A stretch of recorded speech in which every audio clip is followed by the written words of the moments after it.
Hey guys, up in the Franklin Mountains today with my wife Sarah. Hi guys. We're doing a bit of a wash walk up and down, just enjoying some time together with our kitten cammies again.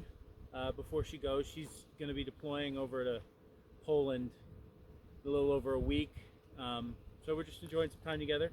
Like I said, going up and down these washes, triple digits here in the Southwest, which is obviously not uncommon. So we're just taking our time. We only have a couple hours, so it's not too dangerous. Still have to think about hydration and electrolyte, etc. considerations, which is what today's video is about. So before we get into that, a word from R. So I totally forgot to tape this while we were out up in the Franklin Mountains, but I want to thank the sponsors of today's video: Brownells, Nautilus Ammunitions, MRE Mountain, Locks and Company, Good Camo, and all the other ones that are linked in my link tree in my Instagram bio.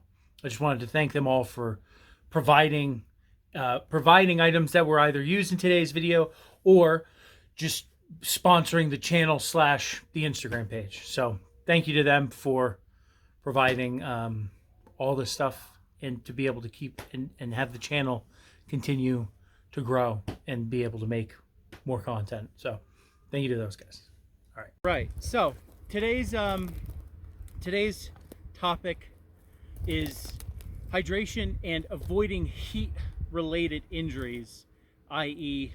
heat exhaustion, heat stroke, and whatnot. One of the reasons why I have Sarah in this video with me again is because, or with me in a video again, is because when she was at NTC, the National Training Center, last August, so end of summer, beginning of fall at Fort Irwin, any of you Army dudes or Marines or Air Force that have been to NTC during the summer months can attest to how horrific it is. But while she was there, she became a heat-related casualty. So that's why I brought her to just kind of go over her experience and things potentially to do to mitigate not having those happen. Whether you're in a desert environment like here in the Southwest where we are, or she's from North Carolina, so well, I mean, they're kind of one and of the same, right? If you have the heat-related casualty in a humid environment compared to here. Yeah, for that though, you can kind of feel it more though, because in the south? Yeah, because it's humid. not evaporating as much as Right. being in the dry heat. As it is being here, where You right. feel yourself sweating more. Your clothes are drenched, all those types of things. Where in we just have to. It's a little windy, so we want to pause. Just make it a little more because of the wind. So.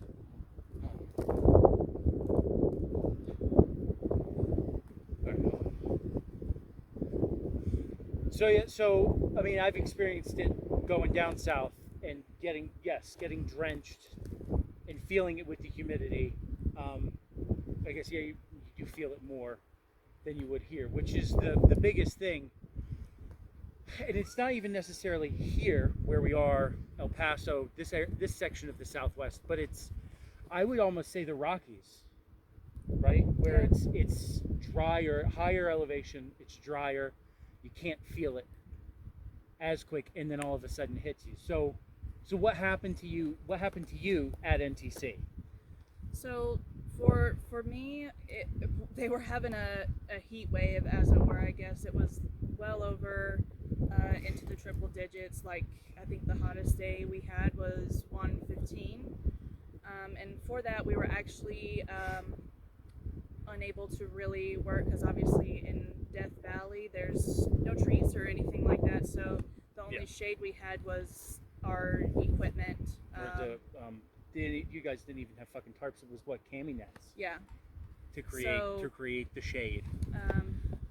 So for that, during the training, there was even a situation where, if any of you guys are familiar with NTC, our supply transport, got attacked, and we were while you were in the box. Yeah, while we were in the box, and our water was delayed, and we actually went black or we had no water for a considerable period of time in those heat conditions. But another thing that I want to discuss and talk about is kind of two things, which is what hydration is and what that means, and the general and not necessarily overused but misunderstood connection between hydration and electrolyte deficiency, because those two things are totally separate. Right, and I think like last summer, remember I did that ruck over here we're on the south side of the highway in the Franklins, but I did a ruck last mid-June, where I ended up drinking, I had 12 quarts of water with me, and I ended up drinking 7 of them in 4 hours, which shows that it's not hydration, it's the electrolyte usage. Correct. Because the only thing I did to replenish those electrolytes, now remember, last year and even now, I'm still learning about this environment and doing stuff in this environment, but for me, that was the first major, I don't want to use the cliche phrase movement, but that was the first major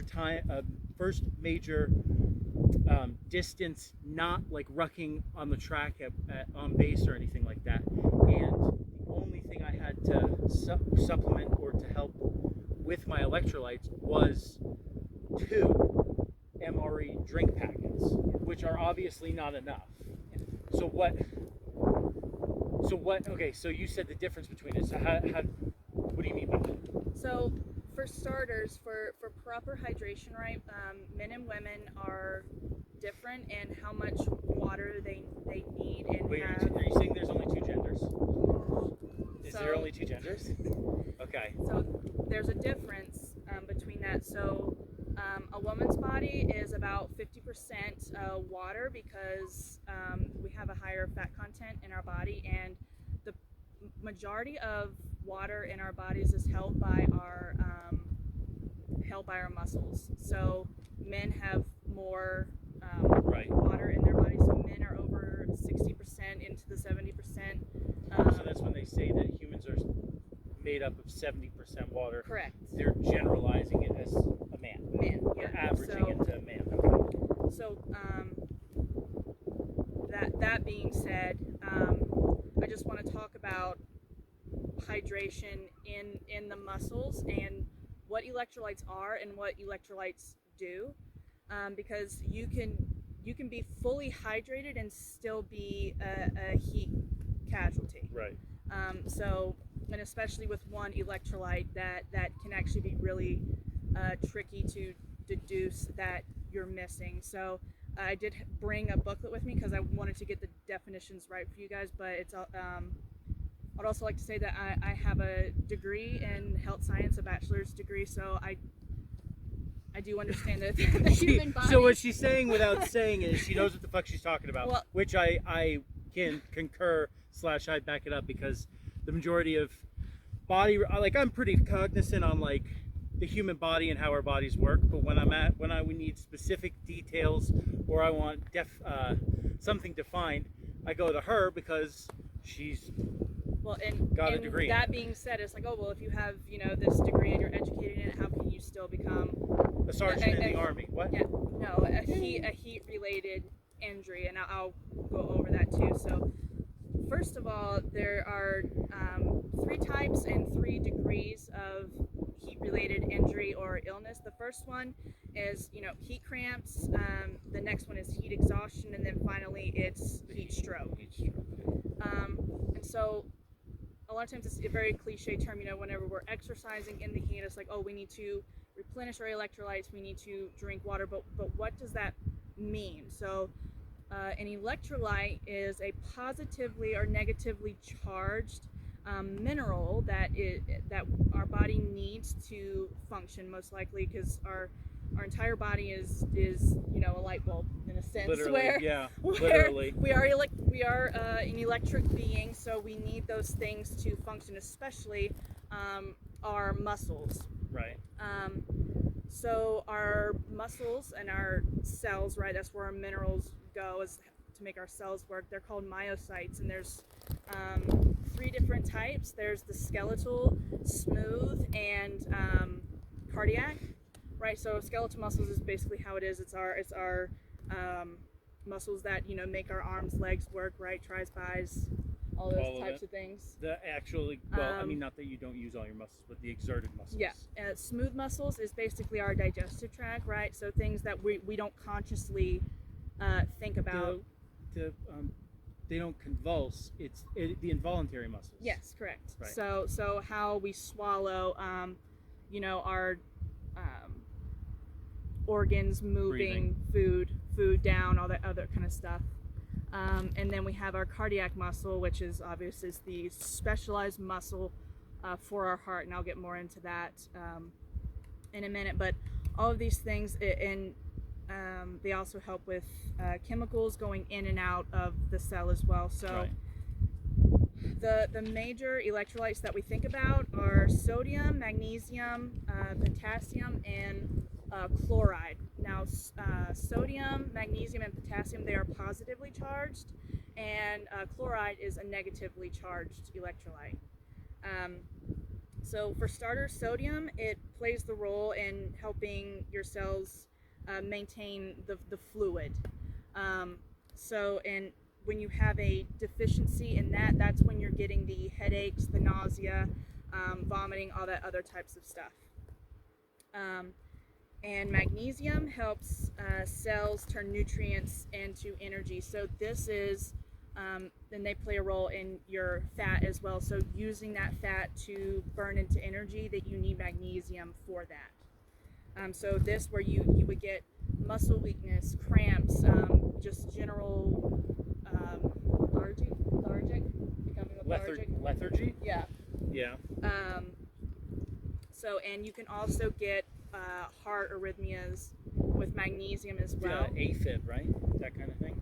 No, not necessarily. So we get into next potassium, and that is the big one that a lot of people lose. And the reason why that is... You mean like eating a banana after you go to the gym? Correct. Right. Yeah, so with potassium is like I said, the tricky one, because when potassium moves into a cell as we're exerting it, sodium moves out. So we have to keep those two balanced in our body.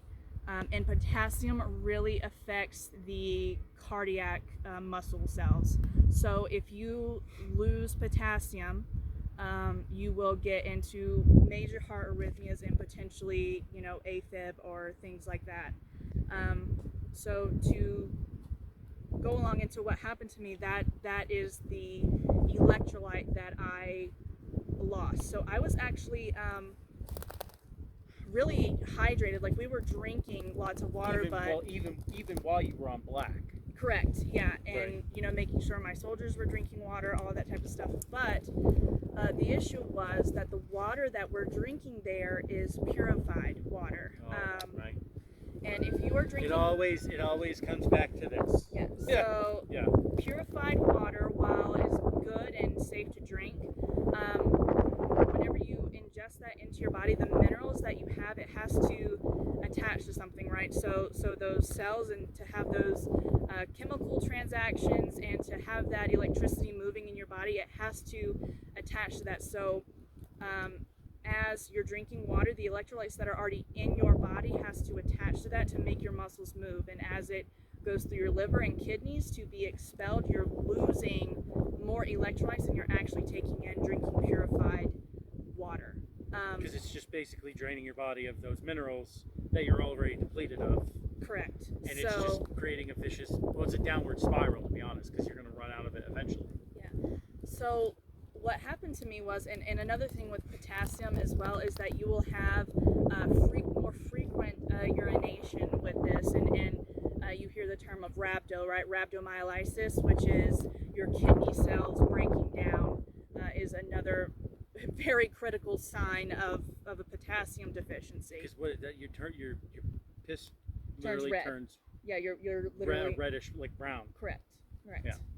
Because that's the iron coming out as well. Oh shit! Yeah.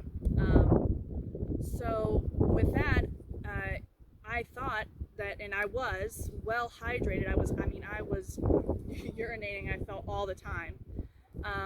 But what happened to me, I did not pass out, even though you can with potassium deficiency, but I started to feel the heart palpitations. So I walked myself over to the medic tent. I have somebody escort me there, and I laid there for a little while, and I was like, what was your fucking resting heart rate? It was so normally your resting heart rate is like 50. Yeah, it's very low. I'm a runner, so my resting heart rate is pretty low, as well as my blood pressure, and both of those things were incredibly high.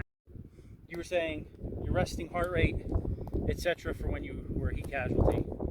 Yes. So the other symptoms that I was experiencing is actually as I was being transported, I actually got extremely cold, and my face was kind of starting to feel numb. And I was very fortunate. I never lost consciousness, but I was very confused. And then I remember as I was getting out, my hands were actually turning into like claws. Lego hands? I couldn't move my hands. And all I could think about was like, why am I a crab? That's what was cycling. I don't know why. Because like, with the synapses aren't firing enough, so it. Correct. So it was like, what?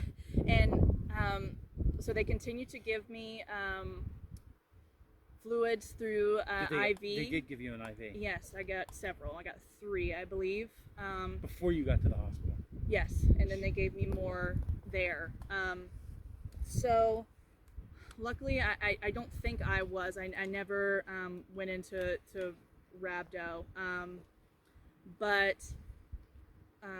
the other thing is, whenever you're having a heat-related injury, whenever you get heat cramps, you can still, or you should and can still ingest food properly through your mouth, right, and water. But as you get to the heat exhaustion and heat stroke, do not push or encourage yourself or anyone who is having a heat-related injury to ingest, salt tablets or try and make them eat anything, because that is the point to where you're very nauseous, very confused, and you can end up, vomiting and losing more. Right. That's the biggest thing in the video I did a few weeks ago when I was at White Sands, and talking about just hot weather related things. One of the things I emphasized was that the food that you eat, obviously A, have a lot of sodium, but B, be more liquidy. Yes. Because if you're eating shit like your crackers or your wheat snack bread, right, or which in a hot environment like this doesn't make sense, but like freeze-dried food, if you're using your water to make it, or if you're eating like freeze-dried bananas or strawberries or something, that's going to be sucking more moisture out of your body. Yes. So you want to be eating not liquid, but like what they put in the fucking MRE entrees, like just mushy, salty food. So into the heat exhaustion stage, if someone is still coherent enough, don't have them chug it, force it down. Light sips of a Gatorade, Powerade, whatever not. But if it does start to get more severe, the best thing you can do for them is it's better for it to be watered down than to be full strength. Yes. Or with not enough water. Like, you don't want to be giving them obnoxiously full strength concentrated amount. Like Gatorade. for me, I whenever I was starting to get to that state, I tried to give myself a liquid IV, and I just don't like the flavor of those. The liquid anyway. IV is pretty it was very strong for me, and I started to feel nauseous. So for those individuals, especially into heat stroke, you must get them IV fluids. They probably won't be able to ingest anything anyway. They're probably in and out of consciousness. Right. But for that, they were like trying to force feed me things, and I couldn't do it until I would think I was in my process of discharge. They brought me some food, and I was able to eat then. But my problem for me actually wasn't the hydration portion of it. It was actually I wasn't eating enough. So apparently when we were out there, we were supposed to be eating around 3 MREs a day, and I was barely getting through one, just because with the heat and the temperature, right. I just lost a lot of my appetite for that. So I whenever I was going into this potassium deficiency, when I was having frequent urination, all that kind of stuff, I thought that I was doing well with being hydrated, but however, that was just another symptom of the fact that I was losing electrolytes. Right. So. Okay, so what would you say are, I don't want to give it a specific number, like top 3, what would you say are the 3 most important, let's do 3 and 3, 3 most important things to eat or drink that would maintain before you start getting into the deficiency, and then what are the 3 things to look for? So the 3 biggest things to keep it where it's supposed to be, while the 3 things to, 3 main things to look for as you're potentially spiraling down. So the first thing is I guess muscle cramps and like muscle twitches, right? So if when you get like a eye twitch or leg twitches, things like that, or a lot of times my hands will twitch if I'm not shake, but like twitch, spasming. Yeah. Right, okay. Those things. Another thing is loss of appetite, because that will start to turn into nausea and feeling dizzy. And another thing for that is, if you're sitting down to rest, you're like, man, I'm starting to feel tired, and then you're at a sitting position, and then you stand up and you have that dizziness. That is another clear indication. The dizziness of that, yeah. Okay. And then what are the 3 things to eat or ingest, in your opinion, your personal opinion? What are the 3 things to eat, drink / ingest to maintain your hydration and electrolyte level? So first things first, as we talked about, purified water. Make sure you're bringing, if you have the availability, bring. If you're doing it on your own, Correct. Not in a military setting, yeah. Right. So like your canteens. Yeah. If you're going on a hike or something like that, filling up with spring water, or well water, mineral water, that type of stuff. That is the most basic thing you could possibly do, because if you do end up starting to get this dehydration and you drink a electrolyte drink like Gatorade or Powerade, something like that, they are also full of sugar as well, which is good. It gives you that boost of energy, right? But that can also make you feel nauseous as well.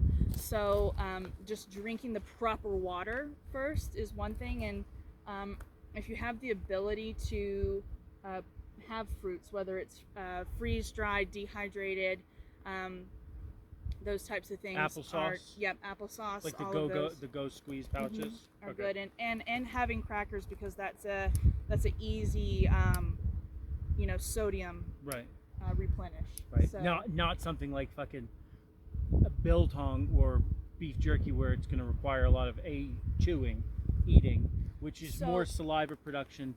But if you're in a if you have limited water available, it's. Yes, but also funny enough, Ian packed me biltong whenever I was at NTC. It stayed good the entire time. I still had some left whenever I came back from the hospital, and that was actually one of the few things that I was able to eat, and it didn't necessarily turn my stomach. And that's another thing is your body, you and it's another cliche thing, but listen to your body. It will tell you what it needs. If you're looking through an MRE and you're looking at the peanut butter and you're like, that just does not look good right now, I cannot eat that, and you're like, man, I could really do some cranberries. Right. Eat the cranberries, because your body knows and understands what it needs at that time too. Because it's all mental too. Absolutely. It's a mental. Your stomach, obviously, your head, your brain and your stomach are connected, and if something is giving you a nauseous feeling,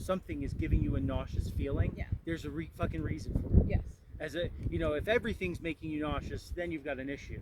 But if it's like specific things you're looking at, like, Jesus Christ, I can't eat that whole entree. Yeah. But I mean, I feel like I could probably eat cranberries. That's that kind of indicator. And another thing too, eat at night as much as you can. That will help you get through the days, and that's another thing. I was never hungry throughout the day, but I just got Starving. ravenously hungry Right. as the sun went down. And like I said, that's another clear indication from your body that it's safe and okay to eat, and try and fill up your stores then as well. Eat when you can. Right. And also, Okay. traveling throughout, using night. Right. To, Well, and to that's travel. that. Well, and Don't that's move a a lot whole. during the day. That's a whole desert warfare fucking caveat is night movement, and that's for another day, because that involves nods and fucking proper navigation and all of that. But all right. Well, thank you for coming and making a video with me. So this will probably be the last video that she's in, because she'll be gone for a while in Poland supporting NATO. So, all right. Well, thanks, babe. Yeah. All right. Thank you guys for watching. Have a good weekend. All right. So I wanted to wrap this up by making a quick video demonstration on what they call Ranger Aid. Okay. Now there are multiple electrolyte packets, things you can buy to maintain your electrolytes without making Ranger Aid. You've got my favorite are Liquid IV and the Gatorade Zero. It's a zero sugar, so it's really just with some artificial sweetener, which obviously isn't the best for you, but potassium and sodium.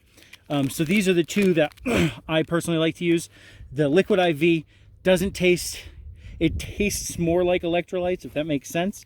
And the Gatorade Zero tastes kind of just like basic Gatorade, right? So those two are my go-to commercially made ones. Now, if you don't have those, and in a pinch, you need to make yourself an electrolyte beverage, the easiest thing is to have your canteen cup. Now, you can either make this in a whole canteen or a canteen cup, all depending. But the trick is to take your MRE sugar packet, your ration sugar packet, put the whole thing in there, add your water. So you add your water to it. Now, generally I wouldn't say it just be a half canteen cup, if you can obviously do a full canteen cup. But what you do is you put the sugar packet in your canteen cup, and then you slowly add salt. Just a little bit of salt at a time, and you just kind of let that. Now, I don't have a MRE spoon with me, so I'm going to be nasty. I'm going to swirl it with my finger. You sip it. Okay, so that it's not too salty. The problem is if you make it too salty, what happens is you end up making it salt water, which will make you gag. It becomes unpalatable. So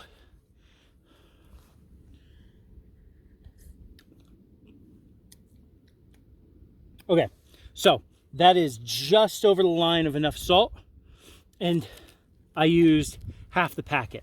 Now, when you're mixing it with a full canteen, I would highly suggest the whole packet of sugar and maybe a third the packet of the salt in the canteen. You don't want to over salt an entire canteen full, if that makes sense. When you're doing it in a cup like this, you can then potentially add more water to not dumb it down, to dissolve it more. So yeah, so there you go. Ranger Aid, your sugar and salt packet from your MRE or ration, mixed with water, salt literally to taste. And that's how you do it. So there you go. That's just a quick little demonstration on Ranger Aid. All right, I hope you guys enjoyed that. Have a go.